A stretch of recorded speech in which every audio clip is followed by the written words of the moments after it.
এই দুনিয়া ক্ষণিকের, আজ আছি কাল নেই। যে মাটির উপর দাঁড়িয়ে আমরা অহংকার করি, একদিন সেই মাটির নিচেই আমাদের ঠিকানা হবে। হে আল্লাহ, কবরবাসীদের কথা মনে হলেই বুকটা কেঁপে ওঠে। আজ যারা মাটির নিচে নিঃসঙ্গ পড়ে আছে, একদিন তারাও আমাদের মতোই হাসতো, গল্প করত, স্বপ্ন দেখত। আজ তাদের চোখ নেই, কিন্তু হিসাব চলছে।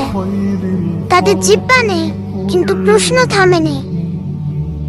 হে আমার রব, আমরা কি তাদের মতোই প্রস্তুত, নাকি এখনো দুনিয়ার মায়ায় অন্ধ হয়ে আছি?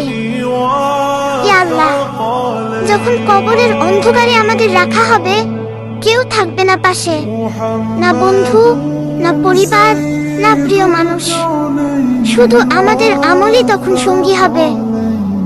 হে দয়াময়, আমরা নামাজে গাফিলতি করি, গুনাহকে হালকা ভাবে নেই, আর ভাবি সময় আছে। কিন্তু কবরের মানুষগুলো যেন নীরবে আমাদের বলে, ফিরে আসো, সময় ফুরিয়ে যাচ্ছে। ইয়া আল্লাহ, কবরের আযাব থেকে আমাদের হেফাজত করুন। আমাদের সব গুনাহ মাফ করে দিন। আমাদের অন্তরকে হেদায়েত দিন, যেন আমরা আজই ফিরে আসতে পারি আপনার পথে। হে আল্লাহ, আমাদের এমন বান্দা বানান যাদের কবর হবে জান্নাতের বাগান। আমাদের কবরটা যেন ভালো থাকে, কষ্টের জায়গা না।